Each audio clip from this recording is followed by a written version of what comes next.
খুব দ্রুততার সাথে সাইকেলে প্যাডেল করা সত্ত্বেও করণের দেরি হয়ে গেল। ওইদিকে সূর্য ডুবে গিয়ে সন্ধ্যা নেমে আসছে। করণের বুক ধুক ধুক করতে লাগলো। খারাপ কিছুর একটা আশঙ্কায় তার মনটা বিচলিত হয়ে উঠল। তার মনের ভেতর তার মেয়ে আর তার স্ত্রীর ছবিটা ভেসে উঠতে লাগলো বারবার। করণ যত তাড়াতাড়ি সম্ভব হয় তত তাড়াতাড়ি ওই জঙ্গলটা পার করতে চাইছিল। জঙ্গল আসতে যখন আরো 2 ক্রোশ পথ বাকি, তখন করণের বুকটা আবার ধুকধুক করতে লাগলো। বিমলার জ্বর কিছুতেই কমছিল না। করণ সকালে ওষুধ আনতে গিয়েছিল, কিন্তু দেরি হয়ে গেছে। আশেপাশে কোনো বাড়িও ছিল না যেখানে সে রাতটা কাটাতে পারে। কিন্তু পরক্ষণেই তার মনে হলো বিমলার ওষুধ না নিয়ে গেলে তার শরীর আরো খারাপ হয়ে যাবে। যা হবে দেখা যাবে। আজকে তো টর্চও নেই আমার সাথে। নয়না খেলে খেলে ব্যাটারি শেষ করে দিয়েছে।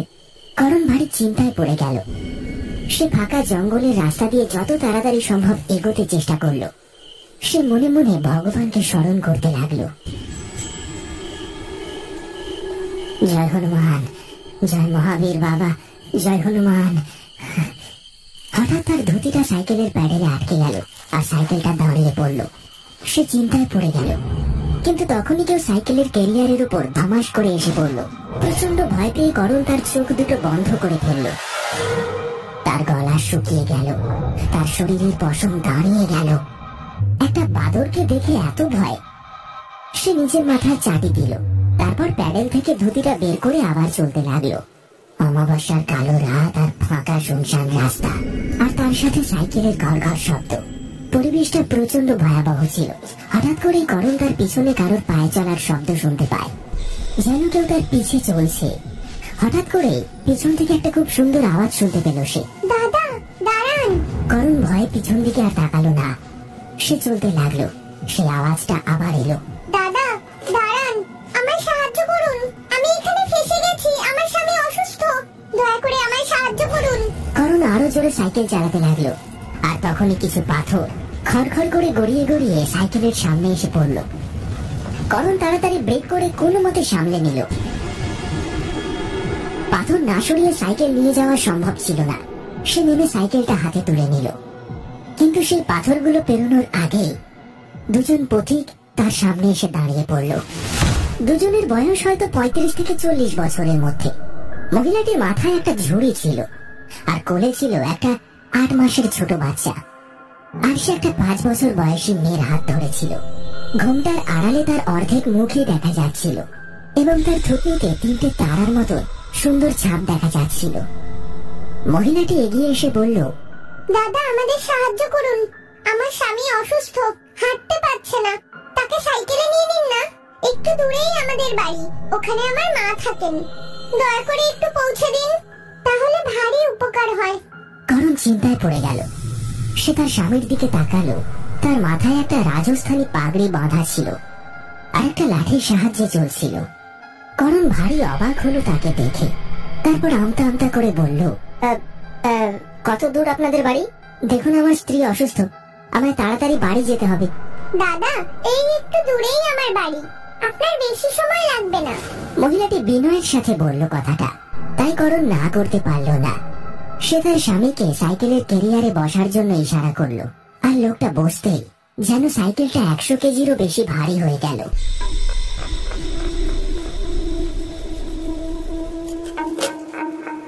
করণ খুবই কষ্ট করে সাইকেলটা চালাতে লাগলো।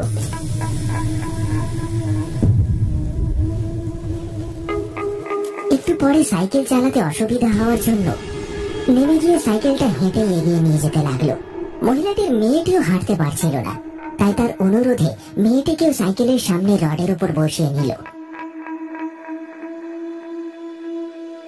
তারপর তার এমন লাগলো যেন সে একটা খুব ভারী কিছু সাইকেলের সামনে উঠিয়ে ফেলেছে। এই তো আরেকটু দূরেই আমাদের বাড়ি দাদা, মহিলাটি বলল। করণ তার মাথাটা একবার দোলালো। হঠাৎ ঘন জঙ্গলের ভেতর থেকে সে একটা আলো দেখতে পেল। মহিলাটি খুশি হয়ে বলল, দাদা ওখানে আমার মা আছে, আপনি ওই দিকটাই চলুন। বাধ্য হয়ে করণকে সাইকেলটা নিয়ে সেই জঙ্গলের দিকে এগোতে হলো। হঠাৎ তার মনে হলো সে শ্মশান ঘাটের দিকে এগিয়ে যাচ্ছে, কিন্তু সে কিছু বলতে পারল না, এগিয়ে চলল। জঙ্গলটা আরো ঘন হতে শুরু করলো, আর করণের মনে ভয়টাও বাড়তে লাগলো, কারণ শ্মশান ঘাট খুবই কাছে, আর সেই আলোটা শ্মশানের পেছনে দেখা যাচ্ছিল।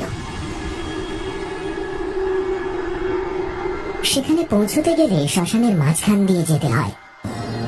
করণ শ্মশানের মাঝখান দিয়ে যেতে চাইছিল না, তাই সে বলল, আপনারা এখান থেকে চলে যান, আমাকে বাড়ি পৌঁছতে হবে, এমনিতেই আমার অনেক দেরি হয়ে গেছে। সেই মহিলাটি তার কোল থেকে বাচ্চাটিকে নামিয়ে হাত জড়ো করে বলল, না না দাদা, এই অন্যায় করবেন না, অনেকটা কাছেই আমরা চলে এসেছি, আর একটু কষ্ট করুন দাদা। করণ কিছু বলতে পারল না। এতক্ষণ ধরে তার স্বামী কোনো কথাই বলেনি, এবং তার মেয়েও নয়। করণ তার সাইকেলটা শ্মশানের রাস্তার ভেতরে নিয়ে গিয়ে সামনের দিকে এগিয়ে চলল। ধীরে ধীরে এগোতে এগোতে সে শ্মশানের মাঝ বরাবর চলে আসলো, আর তখনই মহিলার কোলে থাকা বাচ্চাটা খিলখিল করে হেসে উঠল। সেই হাসিটা বাচ্চাদের হাসি ছিল না, বাচ্চাটির হাসির সঙ্গে একটা কান্না মেশানো আওয়াজ ভেসে আসছিল। সেই দুটি আওয়াজ মিলেমিশে ভয়ানক শোনাচ্ছিল। মহিলাটি বাচ্চাটাকে চুপ করানোর জন্য বলল, ওর খুব খিদে পেয়েছে, তাড়াতাড়ি চলুন না দাদা। কিন্তু সাইকেল যেন এগোতেই চায় না। অনেক কষ্ট করে করণ সাইকেলটাকে টানতে লাগলো। তখনই বাদুড়ের কিচিরমিচির শব্দ শোনা গেল, আর একটা বাদুড় আওয়াজ করতে করতে সাইকেলের হ্যান্ডেলে এসে ঝুলে পড়ল। এটা দেখে করণের চোখ বিস্ফারিত হয়ে উঠল। সে ভয়ে কাঁপতে কাঁপতে মহিলাটিকে বলল, আমি আর আগে যেতে পারবো না, এখান থেকে আপনারা চলে যান। কিন্তু সেই মহিলাটি আবার অনুনয় বিনয় করতে লাগলো। সাইকেলের হ্যান্ডেলে ঝুলতে থাকা বাদুরটাকে দেখে সামনের মেয়েটি মুখ ঘুরিয়ে করণের দিকে তাকালো।